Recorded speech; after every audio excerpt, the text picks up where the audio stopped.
Good morning, everyone, and I hope you are having a great start to your World's Challenge.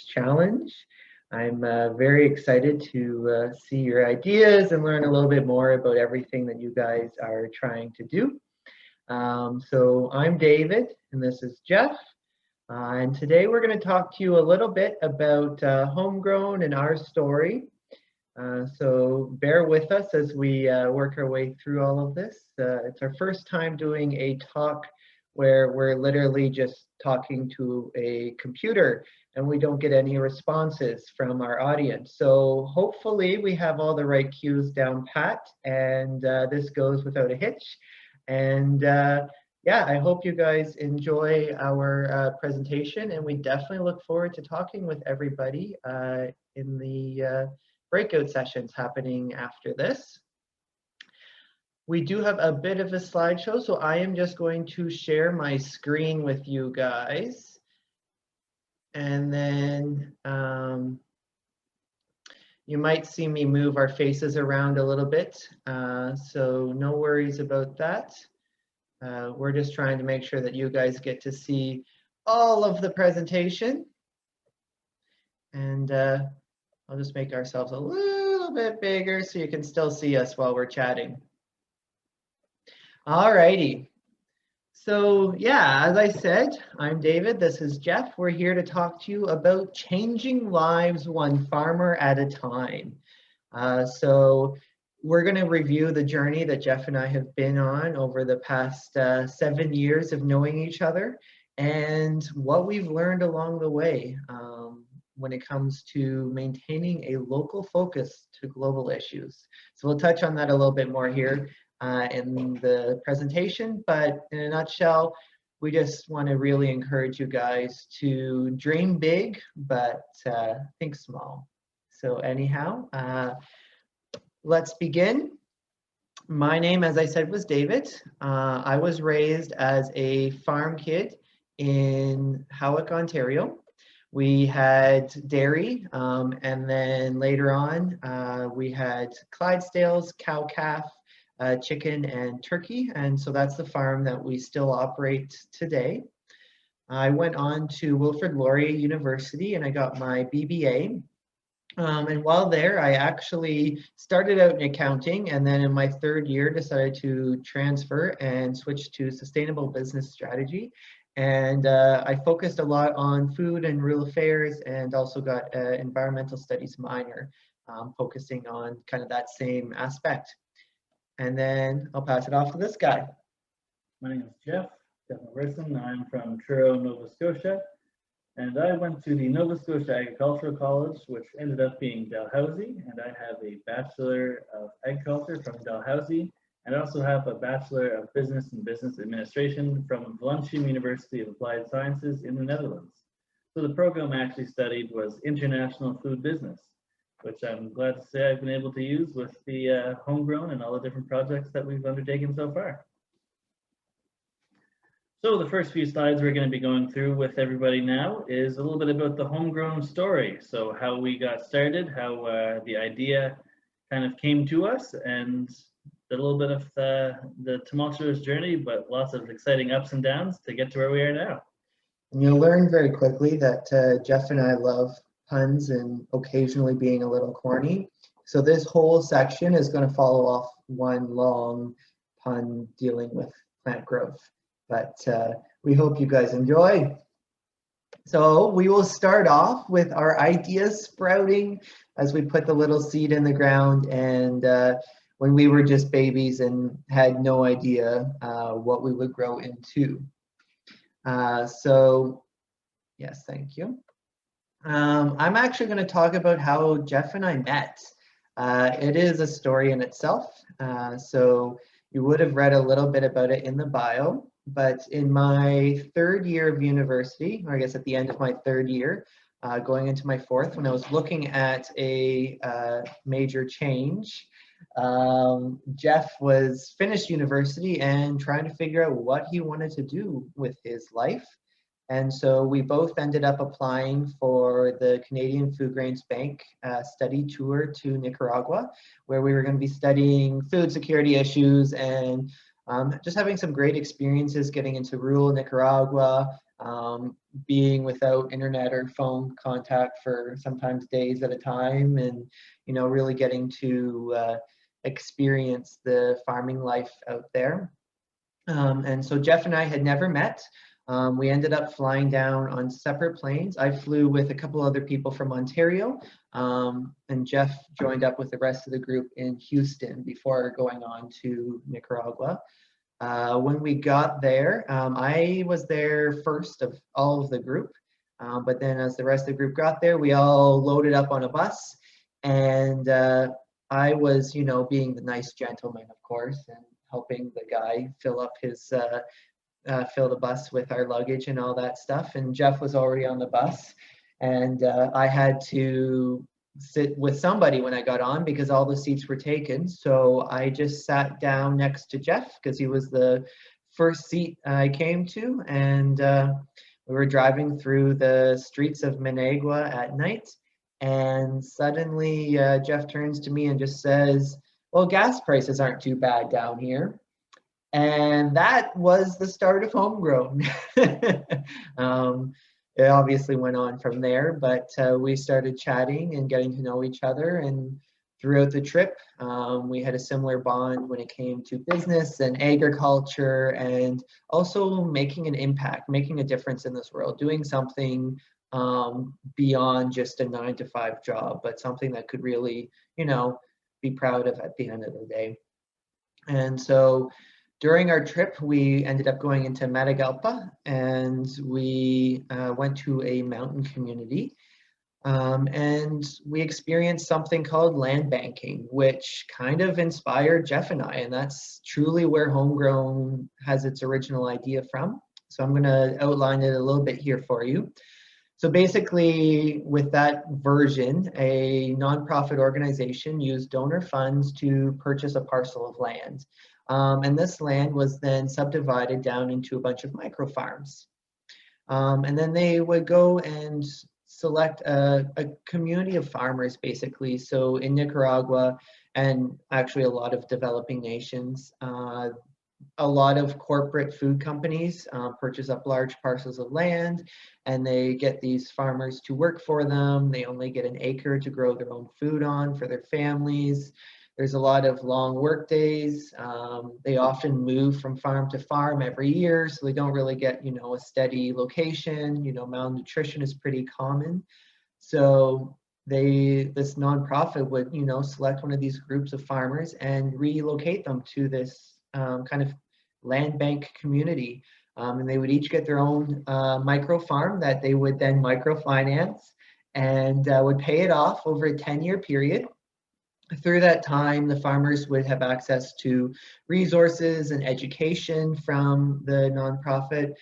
They would work with them to develop market access. The farmers had a lot more selling power when they worked as a group rather than, selling 4 or 5 cucumbers that they had from their field that week, right? So they're really able to come together and strengthen their sales.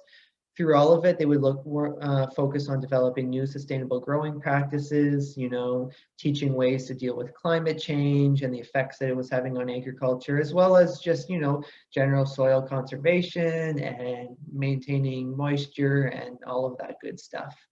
And then, after a 10-year period, the farmers would have their land paid off, and the nonprofit would exit out of the community, and they would then continue on to flourish as they were. And so, Jeff and I really kind of had our heartstrings tugged at this one, and we enjoyed the idea behind it, and our conversation just kind of kept growing. We went back to our respective provinces of Ontario and Nova Scotia, and I then flew out actually in August, and we continued our chatting about land banking and the inspiration that it was. And one thing led to another, and we became business partners and officially launched Homegrown Land Bank Group in 2015. Yeah, so as Dave just mentioned, we started in 2015 with the goal of doing our own land bank. That was a big goal. We quickly discovered as I was fresh out of university and Dave was just graduating as well. So we took a bit of time, tried to find some willing investors, but we didn't have much luck. So then These we, pretty faces weren't enough to get people just to give us money. yeah, somehow it didn't work. We had high hopes though. So we actually ended up taking a look more locally.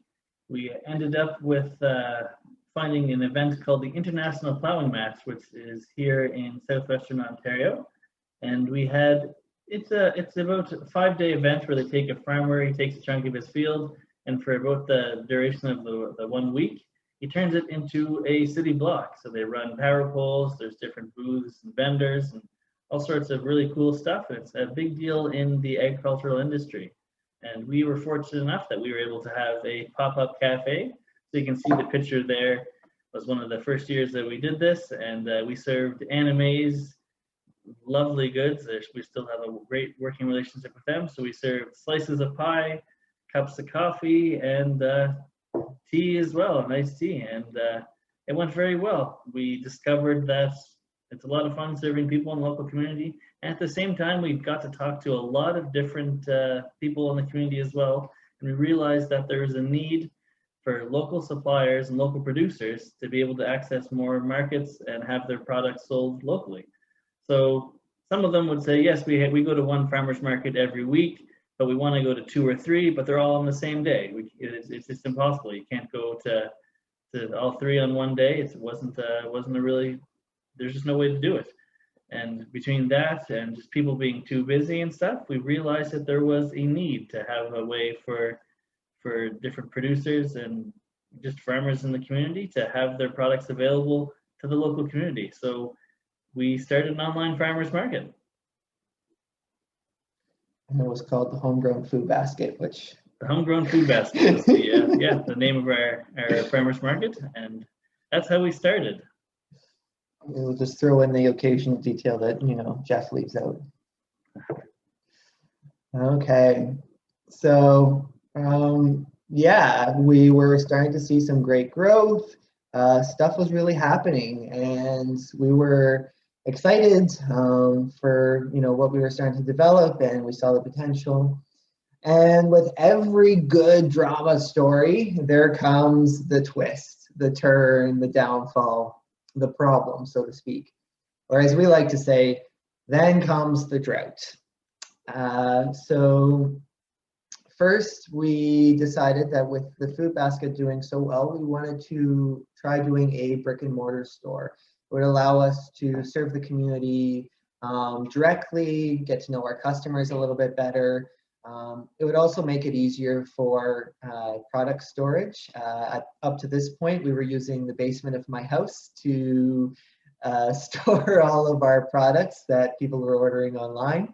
And so we just thought it'd be a lot nicer to have a storefront and have that extra inventory available for sale. And so, yeah, we started looking at locations, and then a local business owner actually approached us. She had just purchased a building that she wanted to open a cafe in, and had a little room on the side that she wondered if we would like to put our product in there. And then we could, have a nice working relationship, not have to be fully committed to being there all the time, help each other out with both of our businesses, serve local products in the cafe, Sounded great. Exactly. It sounded wonderful. And so it was that golden opportunity. And we listened to our brains, even though our hearts were still telling us that we wanted to do our own thing. Our brains, our advisors, everybody said, no, this is a great opportunity, so go for it. And we did. And it fell apart. It became a nightmare. She wasn't showing up for work days and her shifts. She was coming late. Jeff ended up spending 12 plus hours a day at the store/restaurant and was burning out. We became more focused on her cafe and making sure it was run in our own store. And we just it wasn't going well. And they had some ridiculous requests in terms of, the rent that we were paying and that kind of thing. So Jeff and I decided to leave. And when we told her, she actually locked us out, and to this day still has all of our equipment and original inventory in her store, which has since closed. But we kind of, yeah, we took a big loss over that. We put everything we had made into opening this brick and mortar store, and it all just kind of went out the door. um, and then to make it even worse, we also that year started expanding our agricultural projects again. We realized that there was a massive need locally for kind of a similar land banking idea, but more so helping small scale farmers find more profitable crops, as well as getting better access to markets, and being able to be sustainable on a small scale farm and compete against the corporate farms that are starting to take over the landscape here. And so Huron County came and approached us about a hemp processor that was opening up in the county, and that processor wanted to know if we would research growing hemp outdoors specifically for CBD production. For us, it seemed great because we were not only, helping farmers get more financial resources and a more profitable crop, but we were also helping people medically. CBD, CBG, CBN, all of your cannabinoids all have phenomenal health benefits, ranging from, just simple anxiety and depression and dealing with eating disorders and those kinds of things, right up to dealing with harder to treat diseases such as Parkinson's and epilepsy and cancer. And so, we thought, yeah, let's pursue this. And so we did a test plot based on kind of what the processor thought would be great for growing, and it went horrible. It definitely was not suited for our climate here or for, how we grow in southwestern Ontario. It was time consuming. We ended up having to turn the crop into the ground and just take a massive loss. And it just, it didn't go well. And so kind of 2019 destroyed us. It was zero cash flow, zero profits. It felt like nothing was working, and we were almost ready to call it quits. However, Jeff and I, it takes a lot for us to give in on something. I don't know if we're just stubborn or passionate or what you want to call it, but either way, we tried again. And in 2020, we actually had an incredible year. So we put all of the money, last few dollars that we had, plus some support from our family, to open another store on our own in Wingham. It opened in December of 2019, right before a pandemic. But we ended up flourishing with it. People wanted to use us for online ordering when they were, stuck at home in lockdown. People felt safer coming to us because, we were a small store. We had a lot of local product. Well, everything was local. We support over 300 farming families through our store. So that meant that, people felt good about spending their dollars there and ensuring that the economy kept going here, right in our community.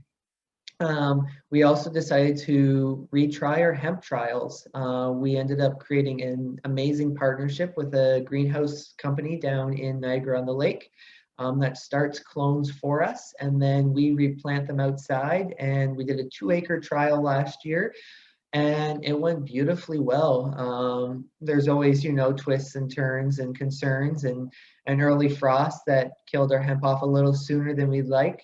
But at the end of the day, we had some of the best CBD levels that the processors were seeing, and our product turned out great. And so we were just, everything really came together. And it has kind of gave us a leg up that we are kind of ready to expand our dreams plus return to our original dream. So I'll give Jeff the pleasure of chatting more about where we're going now. So as Dave just mentioned, we had a 2-acre kind of a test plot last year with the hemp. It went very well. It grew like a weed. And this year we're doing it again. So we actually have 20 acres we're doing this year, 10 acres ourselves, and we're contracting another 10 acres out to some local farmers. So we're all kind of working together. It's a really exciting new avenue for the local agricultural industry. And we're even looking at building a greenhouse. So this will allow us to produce for 3 seasons of the year. It's very exciting. And as Dave also mentioned just before, the store really picked up. The homegrown food basket, even through the pandemic, it flourished. People loved the products that we have, and we got lots of repeat customers, and it just continues to grow. So we're actually planning on opening more stores. We're going to be launching our own homegrown food basket chain. So stay tuned to hear how that goes into the future, but I'm sure there's going to be lots of exciting things happening there. And I think one of the best parts about the success that we've finally been able to be having is it's enabling us to return to our original goal of land banks. So we're going to be returning to international development work here in probably next year or so. And yeah, it's just really exciting. As social entrepreneurs, we're also going to be launching a new project as well.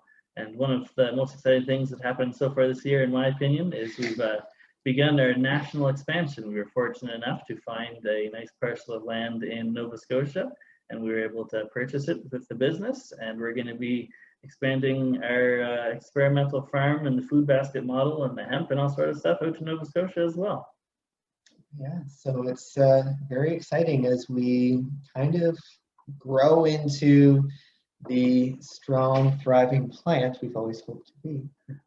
We'll wrap up that pun for today. So now we're going to talk about some real life lessons. This is stuff that's when we were fresh out of university, gung-ho, we were going to start our own business, and we did.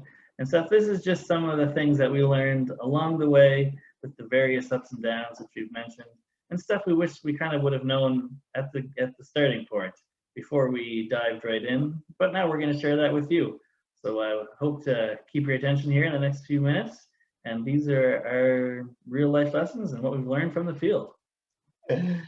So yeah, this, as Jeff said, is kind of where we've gone from starting our business out as right out of university. So, you know, we kind of hope that these are lessons that you guys can take as well and, you know, not make the same mistakes as us. And, you know, it's kind of helpful if these are things that they would teach you in university while you're learning all of the models and stuff, because there's a lot more to business than meeting all of the models.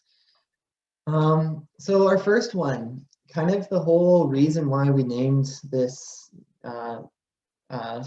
presentation, think big, act small. So it's really easy when you come out of university or you go to a competition like this called the World's Challenge, where you see a big challenge. So for us, it was food security and farming sustainability. For you, it might be healthcare access, or it might be access to clean drinking water. Maybe it's energy. So many things out there, so many challenges that our world face. As a university student, you study them and you learn about them. And at the end of the day, you're like, I am going to change this. I want to, you know, make a big impact. And you focus on the statistics. You focus on, you know, the big numbers, and that there are 8 million people that are considered, you know, food insecure or lacking access to water, or aren't able to get the proper medications they need. So you focus on that big picture, and that's where you start, because that's your goal. That's what you want to do. You want to make a difference in that, and that's what you keep your focus on. The problem is it's hard to find traction on that. It's hard to have a solid plan on how you're going to really impact these massive global challenges. Not to mention that challenge is probably going to look different in every corner of this world. Globally, it might look the same, but when you break it down and look at food access, for instance, in Nicaragua, compared to Africa, compared to Southeast Asia, compared to Europe, compared to North America, where even we have food security issues and people that, you know, sometimes have to go to bed hungry. You realize that the issue really does change from community to community and region to region, corner to corner. So once, you know, Jeff and I also realized that we wanted to address food security and agricultural sustainability, but we had to do it locally. We had to focus, you know, bit by bit. And so we brought it back down to this community and the needs that were found right here. And how could we share our passion with the farmers here? It led us to developing, you know, the food basket, and then going on and creating agricultural projects that help farmers here, small scale farmers, become profitable and, you know, have the finances they need to grow and support their families. And it was funny, our big idea still applied to this region, even though it wasn't where we originally wanted to be. We're still dealing with market access and helping farmers access resources, improving their education. We're doing everything we wanted to do. We're just doing it right here in our local community and finding traction, finding ground, and being able to build up a business that now we're able to take abroad and focus, you know, on that international development side again. So, you know, think big, keep your main goal or your main challenge in the back of your mind, but remember, you have to adjust your viewpoint to the community and the people that you're working with.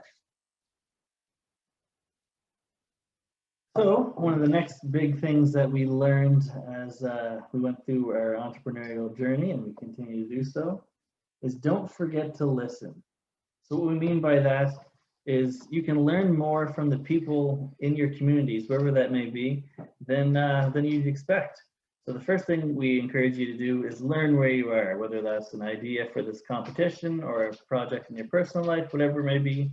Learn that community, figure out where you're really focusing on, and then listen to them. The people in that area, in that community, they'll tell you what's going on. They'll give you the things that you might not be aware of yourselves. You can come have one viewpoint as an outsider, but you'll never get that same viewpoint as the locals. So after you've learned from the people in that community and different businesses, organizations, just individuals, whatever it may be, now's your chance to think for a minute, then come back and ask some good questions. And what you'll find with asking good, pointed questions is there's usually an opportunity. So as Dave and I were talking about earlier, at the plowing matches, we found out that there was a lot of local farmers, local suppliers that didn't have an avenue to get to market. So that was how we found our opportunity, just by asking. So the more people you talk to, I'm sure you'll be able to uncover a real good cause or an opportunity. And then, if that's what you choose to do, go for it. Make an action plan, make a business plan, do something. But again, don't forget your why. So we found this opportunity to have an online farmers market at first and an actual local food store, but it still reflects back on our original goal of the land bank and helping agriculture locally and globally. So it's really important to just, to find the opportunity and don't forget why you're doing what you're doing. Alrighty, now the big one. Think different. You know, this can be applied in a lot of different ways, but I'm going to start off by saying, like, you're gonna make mistakes. There is going to be good days and there is going to be absolutely horrible days where you think something's going to work out and it's just not going to. No matter how much planning you do, no matter how much you think that your plan is exactly what is needed, at the end of the day, eventually you have to try it, and sometimes it's going to work out and sometimes it just won't. The thing is, don't let those mistakes define you. You know, don't cave in. Don't say, well, that was crap, I'm done, I'm out, I'm just going to go get my 9-to-5 job and move on. If you're really passionate or stubborn, as some people might say we are, the reality is just get up and try again. Think about it differently. Think about that problem from a different angle. Okay, so maybe that didn't work. Why didn't that work? What if you approached it from this way? What if you approached it from that way, right? Think outside of the box. Think about what others are doing, but do it different. So for instance, you know, a lot of people were growing hemp from seed. You know, it was used for fiber and for actual like seed. And so that's how you would grow it. You just grow it from seed and you'd have your males and your females. The problem is it doesn't work for CBD. Even though we thought that might work, it doesn't, because it's just too much of a headache to remove all the males to ensure you get high CBD levels. So then, you know, we approached it differently. We took the mindset of growing cannabis or marijuana, which is a complete cousin to hemp, and growing it that way. And suddenly it took off. And you can see we ended up growing some pretty massive plants. So we tried again. We didn't give up. We brushed ourselves off, and we just went at it, and we tried a different angle. So yeah, think different. Think outside the box. You know, a lot of people might question you sometimes, but that's okay. If it's truly what you believe in, go for it. So now another thing we've learned along this wonderful journey with all its ups and downs is to enjoy the climb. So it's easy to get lost when you're going along. If you don't take time to stop, reflect on where you started, where you are now, where you want to be, it's really hard to know where you are. So it's very important to just have some time to just stop, reflect. That'll keep you from getting lost. And of course, there's going to be some hard climbs. In the background there, you can see lovely view. There's a hike in Algonquin a few years ago. It wasn't easy to climb up there, but it was worth it. So that was like the plateau. So once you find that spot where you can sit back, take a look, feel a bit accomplished, maybe you've had some good successes, things are going well, that's fantastic, but don't forget to get back at it. So it's been really exciting to see our food basket has been taking off. We're not just stopping there. We're going to keep encouraging its growth and trying to continue to help as many local farmers and the local agricultural industry as much as we can. And the same with the hemp. We're going to continue to do that. And it all comes back to our original idea of helping do some projects internationally and all sort of different things. And the biggest thing we continue to do is keep working. We're getting back at it every day. And it's been a fun journey so far, and I'm enjoying the climb every day. Exactly. You just have to kind of make your way up that mountain, and it gets easier. You do start to learn what you're actually doing, and you don't feel like you're just being thrown into a swamp and have zero clue how to get out. And you're going to slip, you're going to slide, but at the end of the day, you're going to have views like this of things you've accomplished and things you've done, and it's worth the while. And really for us, at the end of the day, it's the faces and the stories behind what we do that inspire us to keep going. When you work on global challenges, you can get so wrapped up in the statistics of why stuff is happening or what is happening or this or that and blah, blah, blah. But at the end of the day, if you take that global perspective and you bring it down locally and focus on the community, you discover the stories and the smiles and the praise and the thanks. You build relationships and things that you remember for life.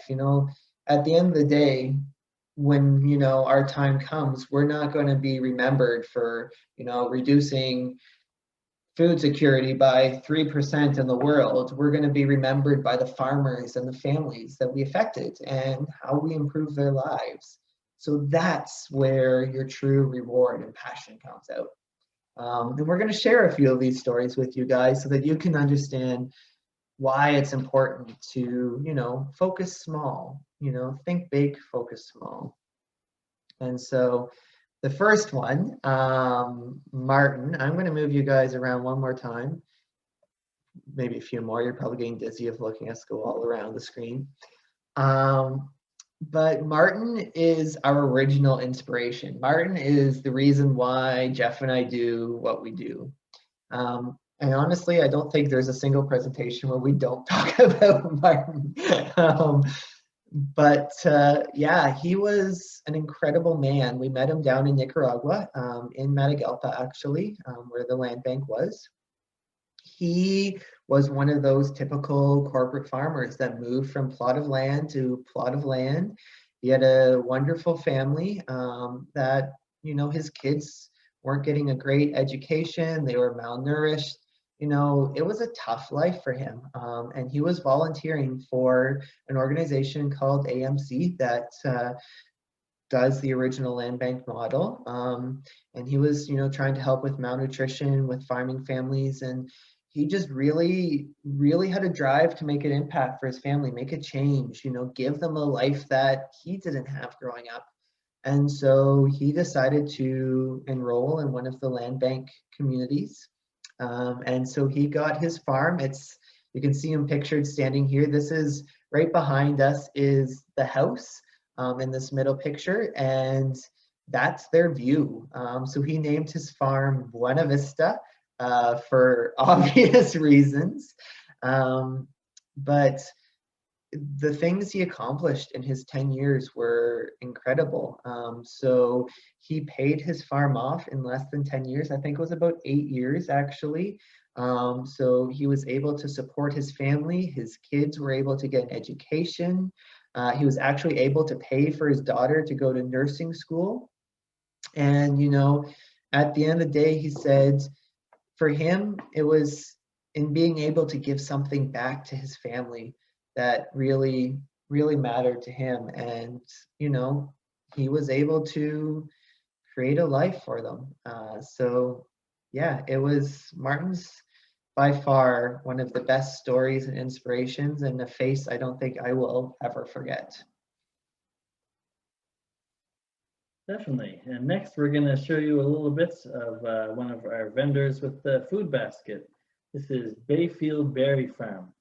So this is one of our original vendors. We've been working with them since we started online through the ups and downs of our first attempt at opening a store, and they're continuing to be one of our top vendors in our current store. So we have a little video that we're going to show you here. It's really cool. We've actually been able to start having some videos developed for our producers, which they're able to use and we're able to use as well, to help show the consumer just what goes on at their farm. And it's really neat to see. You really have that connection. You get to see how they do things and why they do things. And Yeah, so here's a video. We'll play this little video, and just keep in mind that this is a great way for you to share the stories and the work that you're doing within your own challenge.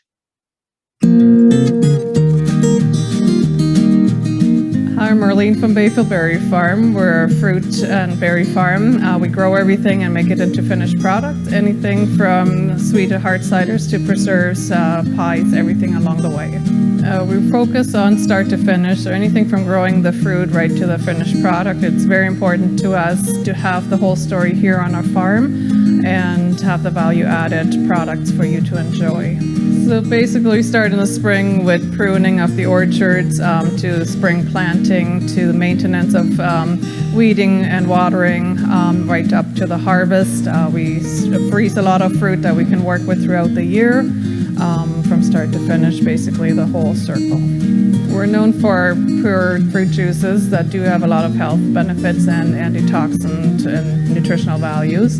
A lot of customers tell me they enjoy it because it's pure, nothing added. Same with our jam. There are 2-3 ingredients and that's it. There's no preservatives added. We do the best we can on the farm. We're really excited for you to enjoy our product. A lot of hands go into the finished product. We enjoy it because it's from scratch to finish, from product we grow here, right to walking out the door with you, and hopefully enjoy it as much as we do. There you go. That's a little snippet about Marlene at the Bayfield Berry Farm. And as you can see, it's really neat when you're able to allow the producer themselves to speak to what they do best. And that's what we're really trying to encourage with the Homegrown Food Basket. So next, we're going to show you another little video about one of our other suppliers. This is Gordon's Goat Dairy, and they're really cool. They got a great operation that's really unique. They make goat cheeses, all different things from goat milk. And fun fact, goat milk is lactose free. So those who are usually would be trying to avoid dairy, you don't have to with goat dairy. And it's a wonderful product. And as you'll see here in this little video, they're a wonderful supplier and one of our favorite producers. And we've been working with them since the start as well.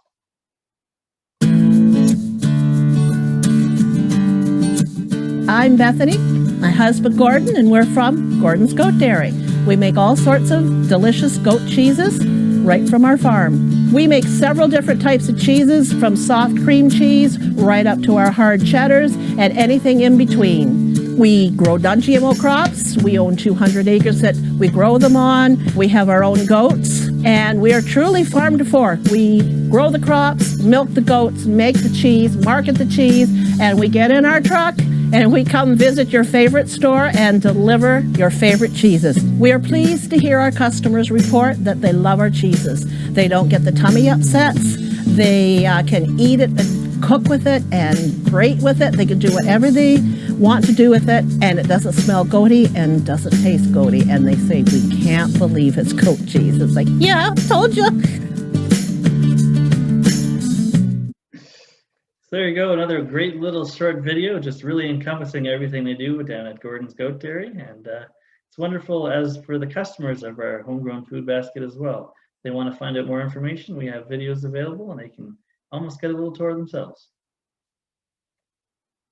Alrighty, so finally, we always find it's very important to listen to our customers, and we're going to slide our faces away for a moment so you can read this better.